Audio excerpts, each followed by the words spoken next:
funerals lately, so I like weddings. It's nice for a change. And this was a couple, members of our parish, who met in middle life and found each other. They fell in love and made the decision to get married. And oh, there was just so much joy and love, a small group of family and friends, but the palpable presence of Christ as we joined them in the sacrament of marriage, holy matrimony. Then the party began, and everybody went down to Cosmo's restaurant and feasted. The wine was flowing, the food kept coming, in layers, and there was even an audacious, amazing belly dancer. A male belly dancer. He was a bit scary, I can tell you. But he was having lots of fun, and we were having fun, and it was just all joy. We partied 2 days. So anyway, that is kind of what's happening in our gospel reading from the book of John today. It's a party. It's a party in Jesus' honor, and he is surrounded by his family, as close as any family he has, and his friends, his disciples. They are there with him. We are celebrating, we are entering now the final week of Lent. Palm Sunday is next Sunday. Next Sunday, we gather in the hall at the beginning and have a big procession into a church. And beyond that, of course, the cross. And in our gospel reading today, Jesus is preparing for the cross. He knows it's coming. So here's a question for you. What would you do if you knew when you were going to die? What would you do if you knew the day that you were going to die? I posed this question to a group of seniors at a senior center one time. That was a dumb thing to do, actually.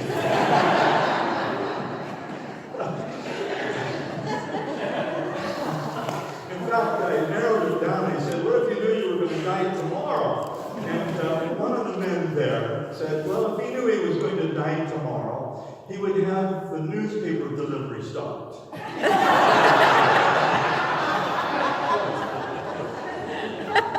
think that's a good answer. I think it's a very honest answer. If we knew, we'd start getting ready for it, wouldn't we? We'd do the things that we needed to do to sort of wrap things up. And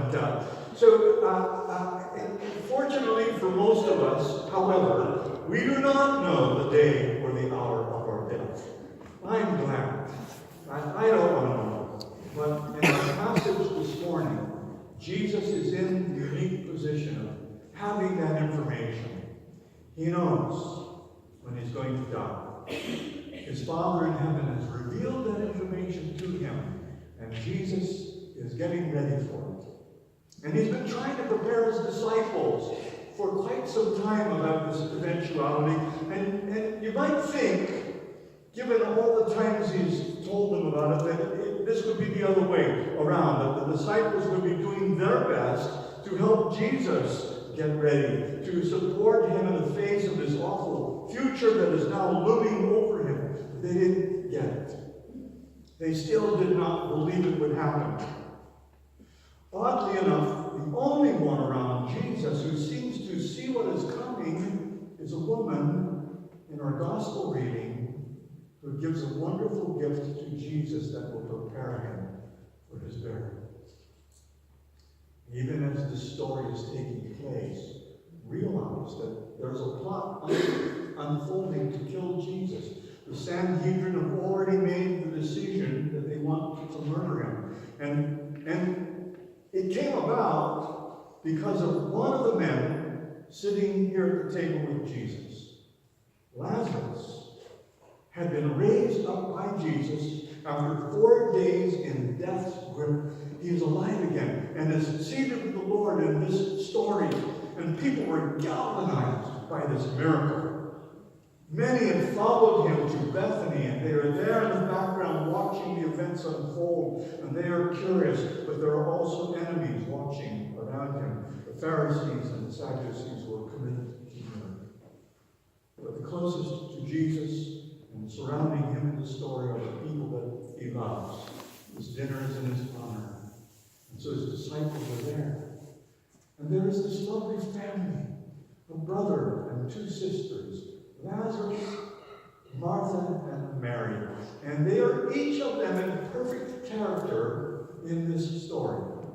Lazarus is reclining at the table. He's eating, chatting, listening, learning. He's a true disciple. Though he's not one of the 12, he is the recipient of great mercy. And he is there at the table with Jesus. So, Jesus has many disciples, not just the 12. Each of us have a place in his family and ultimately in his plan. We belong to this group. We belong at the table with Jesus. We may not be Peter or John, but we are his followers nonetheless. Martha is serving this bunch. Now, isn't that typical? What do we know about Martha?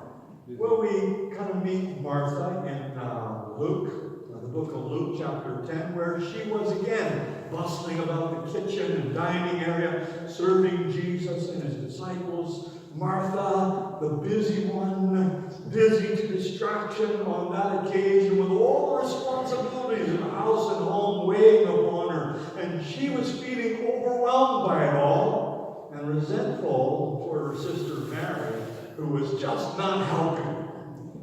You know the story.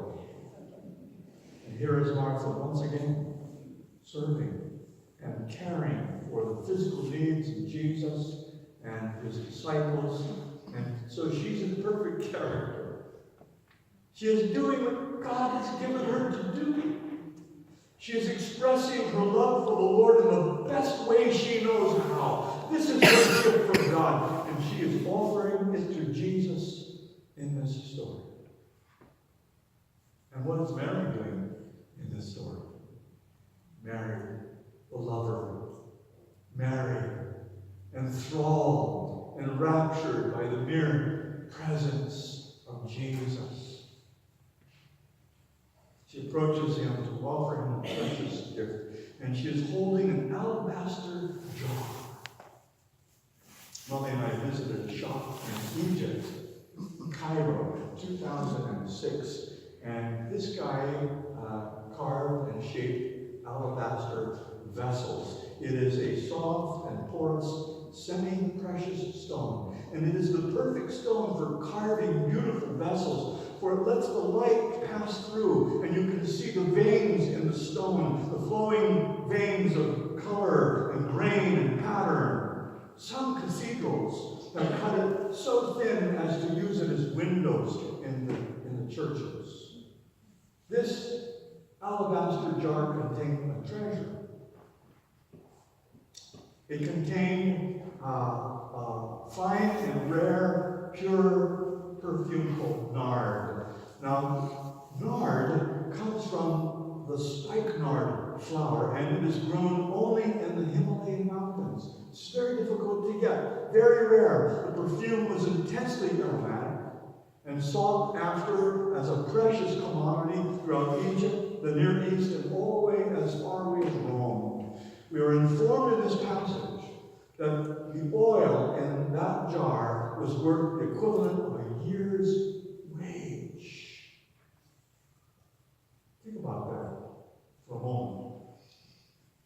What do you make in a year? Well, annual wages vary very widely in Canada from a minimum annual wage of $25,000. Some might say, I'd like to make $25,000. To executive salaries, which range in the 7 figures. The average income in Canada today is about $70,000. How long would it take you to save up the equivalent of what you make in a year? How long? Well, most people have trouble saving any money at all, very little money at all. In fact, over half of Canadians today are within $200 a month of not being able to make their obligations, their bills. That's a scary thought, isn't it? So it's pretty tough for people to save that kind of money. It would take years for most people in Canada to save and careful saving to accumulate the equivalent of 1 year's salary. What would you do with that kind of money?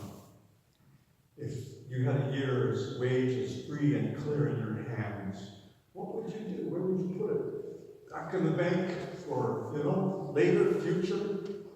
Pay off the mortgage? Help your child or your grandchild with their education? Maybe a new car, a nice new car, a wonderful holiday trip. Whatever you choose, you would want to invest that kind of money into something or someone that was important to you, really important. Mary approaches Jesus, and her hands an alabaster jar. In today's dollars, that jar is worth $70,000. She holds it in her hands. In her eyes, love, worship. She removes the lid, breaks the seal, and you can imagine the fragrance of the perfume that immediately begins to permeate the house. John tells us that she began to anoint Jesus' feet. She poured it out on his feet. Mark remembers it a little differently. In Mark's gospel, she anoints not just his feet, but his head and his body with his precious oil. The jar contained about a pound of ointment, and she used it all up in about a couple minutes. And then the pungent, heady fragrance is now enveloped everyone and enveloped everybody in the house. And while people are still trying to sort this out, Mary then loosens her hair and lets down her hair. Women did not let down their hair in public. The only one who saw a woman's hair was generally her husband. And then she falls to her knees before Jesus, and using her hair as cloth, she wipes the oil from his feet. The aroma is overwhelming, and everyone there is stunned. Nobody expected this to happen. Why? Why would she do this? Why would she spend such a costly gift in this extravagant and excessive way? Did you know that in the biblical poem, the love poem, Song of Songs, the female lover in the story is wearing nard in the presence of her king while he inclines at the table? It's almost as though Mary steps into that story and embellishes it. Mary loved Jesus. He had become for her the single most important person in her life. This was an act of love. This was a gift of passion. This was an offering of worship.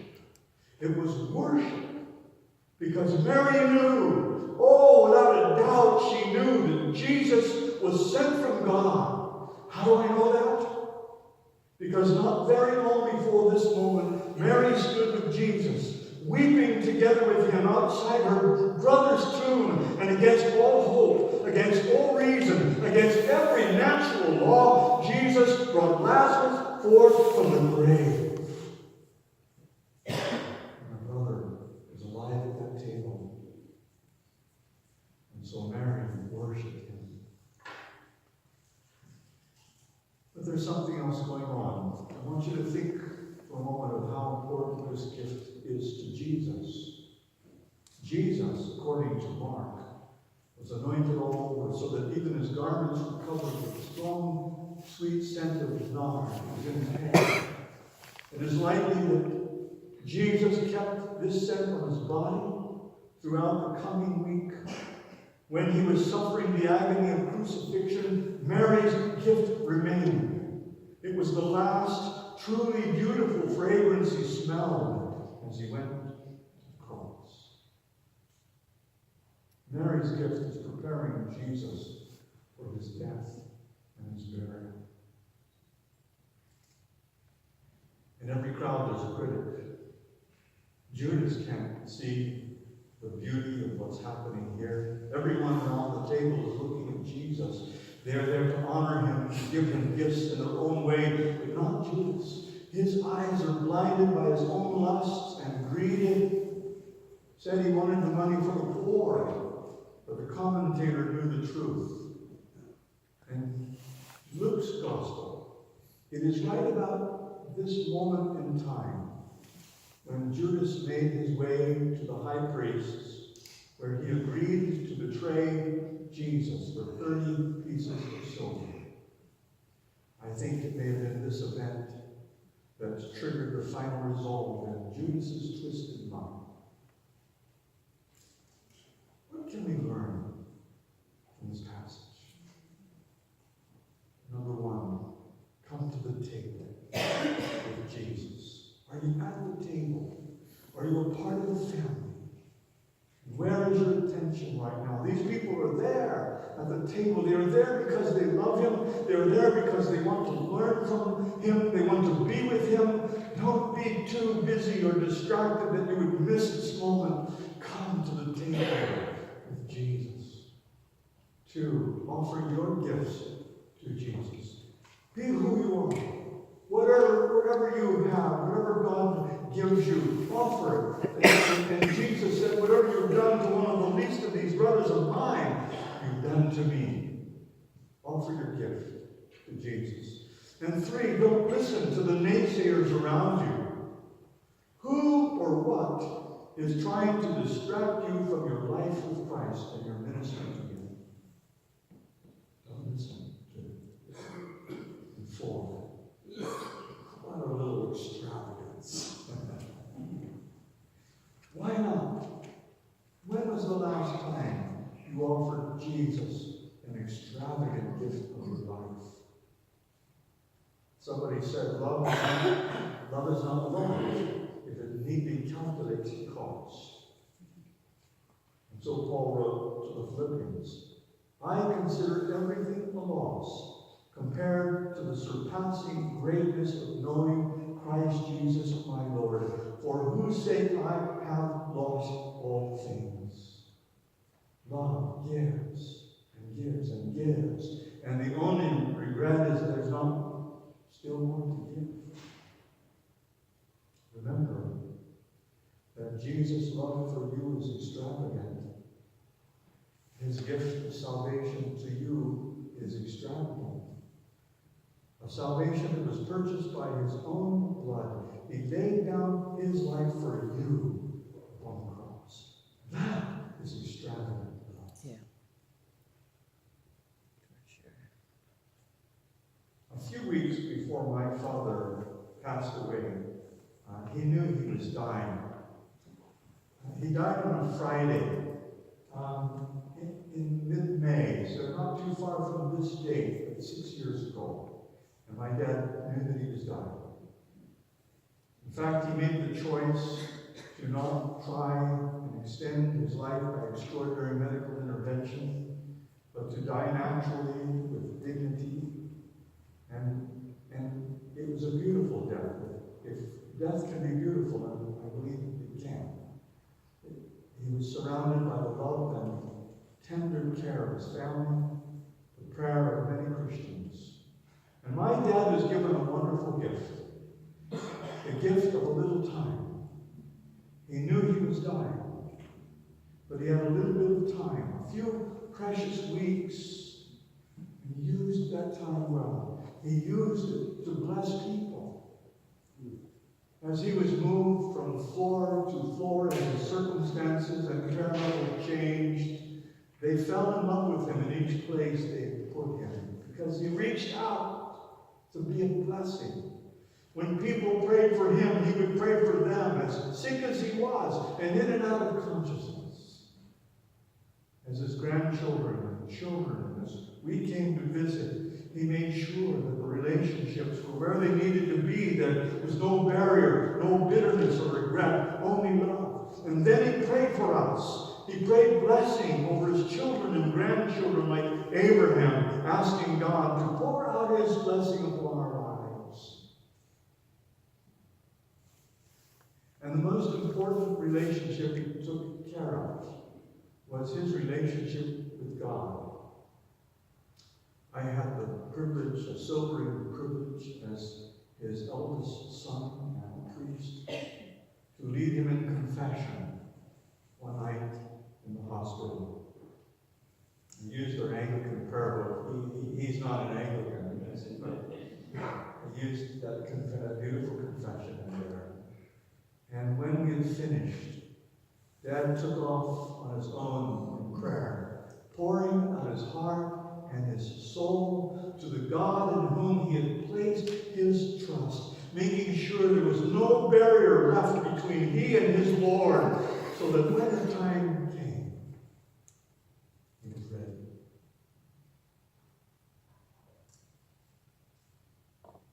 You and I have been given a precious gift.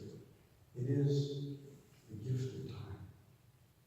We're in the season of Lent. This is the season of preparation to make sure we are ready. So here's the question I started with at the beginning. What if you knew the day that you were going to die? What do you need to do to get ready?